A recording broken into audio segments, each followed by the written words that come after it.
A verdade sobre a criação. Estudo de Gênesis 1. Você já parou para pensar que tudo o que existe, o universo, a vida até você, tem uma origem que vai muito além do que a ciência tenta explicar? Pois é, muita gente vive acreditando em versões superficiais. Mas o livro de Gênesis revela uma verdade que desafia qualquer lógica comum. Prepare-se para descobrir uma narrativa que, apesar de antiga, mexe fundo na nossa compreensão sobre o mundo e sobre nós mesmos. Neste vídeo, vamos mergulhar no começo do universo conforme descrito na Bíblia e revelar 10 práticas fundamentais que mostram como Deus estruturou a criação com propósito e sabedoria. Se você já sentiu que falta sentido na sua vida ou que está preso num ciclo de dúvidas e incertezas, essas lições podem ser o que faltava para mudar sua visão e sua história. Fique até o final, porque cada dica foi pensada para te ajudar a enxergar a sua existência sob uma nova luz.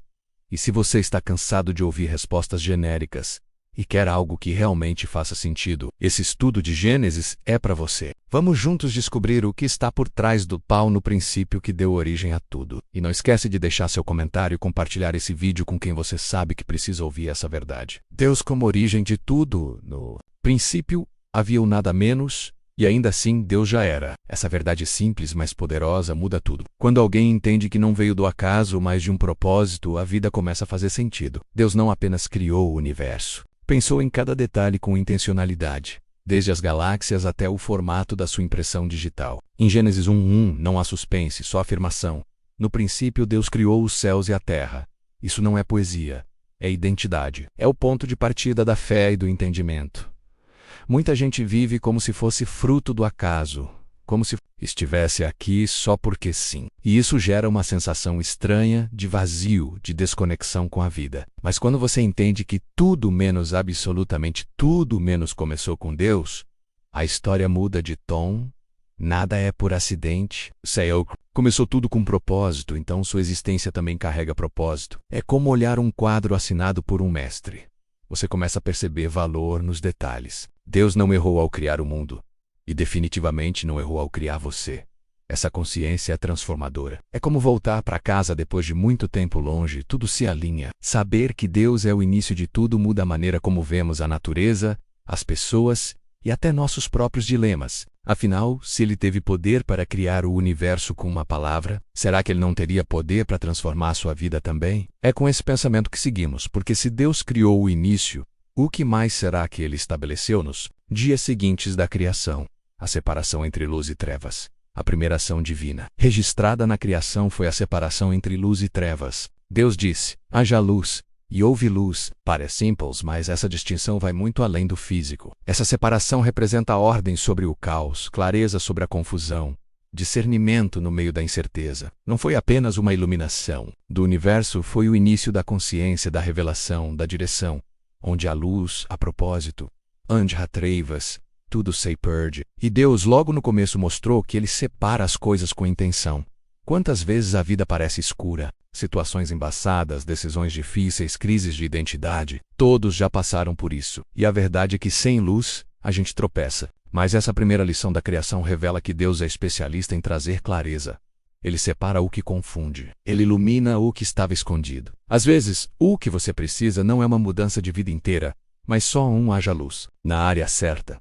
Um foco, um direcionamento, um despertar. Essa separação continua acontecendo até hoje. Dentro de cada pessoa que escolhe andar com Deus, a luz traz consciência menos e com ela vem responsabilidade. Quando Deus ilumina uma área da nossa vida, não dá mais para fingir que não viu. O que antes era confortável na sombra, agora nos incomoda. E isso é bom. É sinal de que o Criador ainda está separando luz e trevas dentro de nós. Mas o que será que ele criou logo depois disso? A organização das águas e o surgimento do firmamento, depois de separar a luz das trevas. Deus volta sua atenção para as águas, uma imensidão sem forma, sem limites. E mais uma vez, ele age com intenção. Separa as águas de cima das águas de baixo, criando o firmamento. Aqui, Deus não apenas organiza elementos naturais, ele estabelece limites. Ele define espaço, propósito, função. Isso é mais profundo do que parece. O mesmo Deus que colocou ordem nos céus é aquele que pode colocar ordem no caos emocional, mental e espiritual da nossa vida, Tem fases em que tudo parece misturado dentro da gente como aquelas águas do princípio. Emoções, pensamentos, dúvidas, sonhos, medos, tudo num turbilhão sem fim. Mas quando Deus começa a agir, Ele não vem só com poder, Ele vem com estrutura. Ele mostra onde cada coisa deve estar. E quando as coisas começam a se encaixar, a vida ganha estabilidade. O firmamento não é só uma camada física do céu. É um símbolo da estabilidade que Deus quer gerar dentro de nós. E sabe o mais incrível? Tudo isso aconteceu antes mesmo do ser humano existir. Ou seja, Deus prepara o ambiente antes de colocar você nele. Ele organiza tudo antes da sua chegada. É como um pai que monta o quarto do filho antes do nascimento. Se hoje você está em um tempo de espera, talvez Deus esteja fazendo justamente isso, organizando o terreno, dividindo as águas, construindo o firmamento. E o que será que ele fez em seguida? Para preparar ainda mais esse lugar. O surgimento da terra seca e da vegetação. Quando Deus separa as águas e faz surgir a terra seca, Ele está preparando o palco para a vida florescer.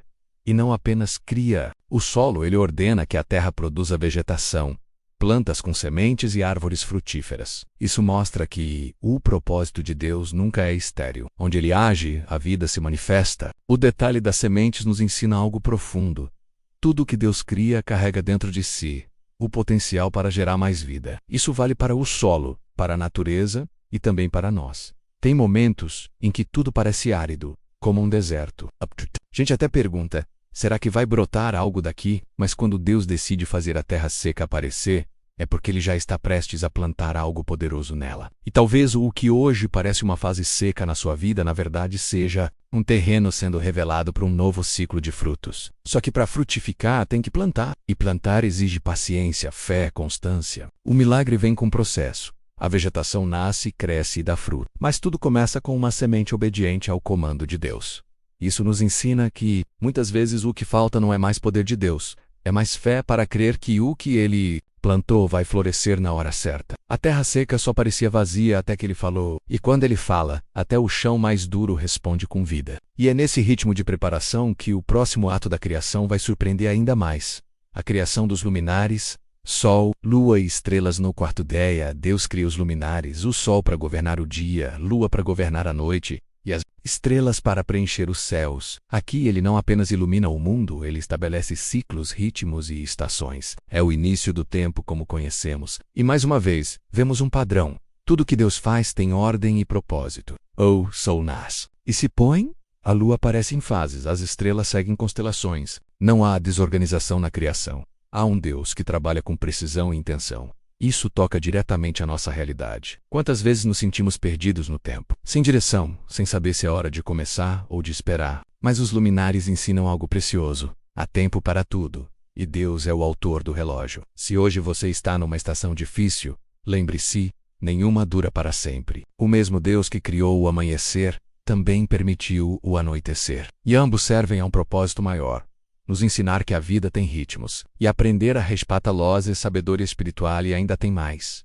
Deus olhou para os céus e decidiu embelezá-los com estrelas incontáveis, brilhantes, únicas. Talvez você esteja olhando para a vida e vendo apenas escuridão, mas Deus pode acender estrelas até na noite mais escura. E às vezes, Ele usa essas estrelas para nos guiar, como fez com os magos rumo a Jesus. O que será que Ele criou depois disso, quando a luz já estava brilhando? E o céu já cantava sua glória? A criação da vida nos mares e nos céus. No quinto dia, a criação ganha movimento. Deus enche os mares com seres vivos e faz os céus ecoarem com o bater de asas das aves. É como se o mundo ganhasse som, cor e dança. A terra já estava pronta, mas agora o Criador começa a povoar aquilo que formou com tanto cuidado. É interessante notar que a primeira forma de vida não foi o ser humano, mas os animais. E isso mostra que Deus trabalha com camadas, construindo do simples ao complexo, preparando cada fase antes de dar o próximo passo. Os peixes nadam com liberdade nos oceanos. As aves voam alto nos céus. Ambos cumprem seu papel sem questionar, sem se comparar, sem querer ser algo que não são. Eles obedecem ao ritmo natural daquilo para o qual foram criados. E aqui há uma lição poderosa. Viver com propósito é aceitar quem você foi chamado para ser. Não adianta uma águia tentar nadar como um golfinho, nem um peixe sonhar com as nuvens. Cada um tem seu lugar, e o seu propósito já está ajustado à sua natureza. Talvez o motivo de tanta frustração em nossa caminhada esteja justamente aí, em tentar viver fora da rota que Deus desenhou. Quando a gente se alinha com o que Ele nos criou para ser, a vida flui. Como os peixes que deslizam sem esforço, como os pássaros que voam sem medo. E enquanto o mar e o céu ganhavam vida, o que será que estava prestes a acontecer ali, na terra firme já preparada para o auge da criação, a criação dos animais terrestres? No sexto dia, Deus continua a sua obra com a criação dos animais que habitam a terra, menos desde os pequenos insetos até os grandes mamíferos. Cada criatura é feita com um propósito e papel específico no equilíbrio da vida. Essa diversidade mostra o cuidado meticuloso do Criador, que não apenas fez seres vivos, mas garantiu que cada um tivesse sua função dentro do ecossistema, formando um mundo interligado e harmônico. Interessante pensar que, assim como esses animais, cada pessoa tem seu papel único na vida. Às vezes a gente se sente pequeno ou insignificante, mas a verdade é que ninguém é acidental. Deus criou você com um propósito tão específico quanto a função daquele animal no mundo. Reconhecer isso é libertador, porque nos tira da comparação e nos coloca no lugar certo, onde podemos fazer a diferença que só nós podemos fazer. Além disso, essa criação dos animais terrestres prepara o palco para o próximo e maior ato de Deus, a criação do ser humano. Tudo está pronto, cada detalhe pensado. É como uma orquestra afinada esperando o maestro dar o sinal para começar a melodia principal. E essa melodia vai ressoar de forma única na história da criação. Mas antes vamos entender como Deus finaliza essa sequência incrível. A criação do ser humano à imagem de Deus. No auge da criação, Deus decide fazer algo único e especial. O ser humano à sua própria imagem e semelhança. Isso não é só uma declaração poética menos. É uma verdade que carrega peso e propósito. Ser criado à imagem de Deus significa que cada pessoa tem valor inestimável, dignidade e um chamado para refletir o caráter divino no mundo. A Bíblia nos dá um padrão, não somos meros habitantes. Somos representantes do Criador. Essa imagem divina implica responsabilidade e liberdade. Como filhos do Deus, somos chamados a governar, cuidar e preservar a criação, mas também a agir com justiça, amor e sabedoria. É um convite para viver uma vida com propósito maior do que nós mesmos, integrando fé, ética e ação. Quando entendemos isso, as perguntas sobre quem sou eu e qual meu lugar no mundo começam a encontrar respostas mais profundas e firmes. Mas mesmo sendo imagem de Deus, o ser humano não veio ao mundo perfeito ou isolado. Há uma dinâmica complexa entre livre-arbítrio, escolhas e consequências que faz toda a diferença. Deus criou para a comunhão, para o relacionamento, e é nesse contexto que a história da humanidade vai se desenrolar, cheia de aprendizados, desafios e esperança. E o que será que veio depois disso, quando tudo parecia estar quase completo? O Jardim do Éden, o espaço perfeito para o homem. Deus não criou o homem para viver num espaço qualquer. Ele preparou um jardim especial, o Éden, um lugar de harmonia, beleza e provisão abundante. Esse jardim simboliza o ambiente ideal para que o ser humano pudesse viver em comunhão com Deus, com a natureza e consigo mesmo. O Éden é muito mais que um cenário. É um convite para experimentar o melhor que a vida pode oferecer, num equilíbrio perfeito. Muitos vivem sem conhecer seu próprio Éden, seja na mente, no coração ou nas relações. A vida parece um deserto, longe da paz e da plenitude que Deus deseja. Mas o Jardim do Éden mostra que existe um lugar de descanso, de alimento e de propósito. Não é um conto de fadas, mas uma promessa. Deus quer proporcionar um ambiente onde a gente possa florescer de verdade. Isso dá uma esperança que vai muito além das dificuldades do dia a dia. Mas claro, o Éden também traz um desafio implícito.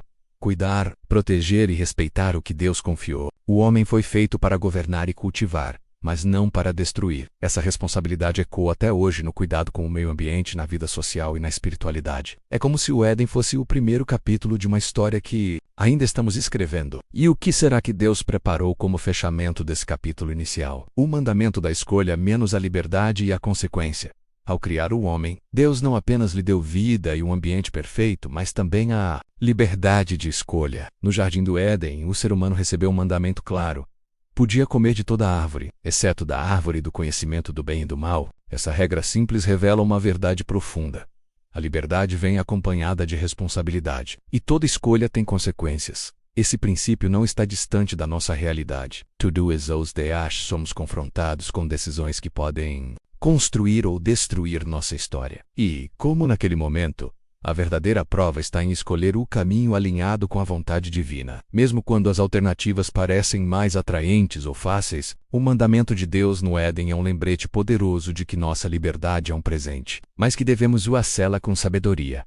Por fim, essa liberdade coloca o ser humano numa posição única, entre o céu e a terra, entre o divino e o terreno. É uma tensão que marca a jornada da humanidade até hoje. E como em toda boa história, essa escolha não é o fim, mas o começo de algo maior. Afinal, o que acontece depois do primeiro passo do homem no Jardim do Éden? E essa que nos leva a refletir sobre toda a criação e seu impacto em nossa vida.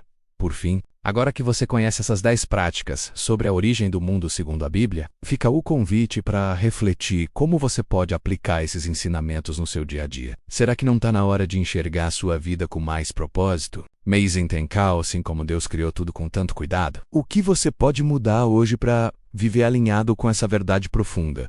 E aí, qual dessas práticas mais mexeu com você? Já aplicou alguma? Compartilhe suas experiências e insights. Nos comentários, sua história pode inspirar alguém que também está buscando respostas. Aproveite para se inscrever no canal e ativar o sininho para não perder os próximos vídeos, onde vamos continuar explorando temas que transformam vidas e fortalecem a fé. Lembre-se, a criação não é só um relato antigo, ou uma viva que ainda ecoa na sua história. A verdadeira transformação começa quando a gente se conecta com essa verdade e decide agir. E aí, pronto para dar o próximo passo? E se você gostou do vídeo, deixe o like, se inscreva no canal e ative o sininho das notificações. Obrigado.